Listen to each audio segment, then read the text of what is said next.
Қызылорда қаласындағы номер 268 мектеп-лицейінің 3 А сынып оқушысы Ахметхан Кәусар. Абайдың 18-ші қара сөзі. Адам баласына шыртықсыз, кірсіз, сыпайы киініп, һәм ол киімін бұл жатып кимей, таза кимек дұрысыз. Ләкин өз дәулетінен артық киінбей, не киімі артық болмаса да, көңіліне қуат тұтып тым айналдырмақ кербездің ісі. Кербездің екі түрлі қабағы болады.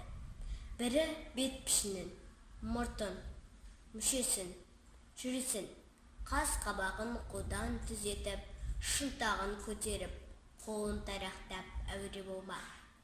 Біреуі атын, киімін аран үшерім деп солардың арқасында сыпайы, шығымды жігіт атанбаққа, өзінен іргілерге ереулі болып, өзі қатардағының ішін күйдіріп, өзінен кейіншілерге әттең дүние-ай, осылардың атындай ат мініп, киіміндей киім кигеннің не арманы бар екен дейтұғын болмаққа ойланбақ.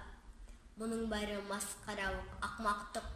Мұны адам бір ойламасын. Егерде бір ойласа, қайтадан болмағы қиыныз. Кербез дегенді осындай кердең немеден безіңдер деген сөзге ұқсатамын. Тегінде адам баласынан ақыл, ғылым, ар, мінез деген нәрселермен озбақ.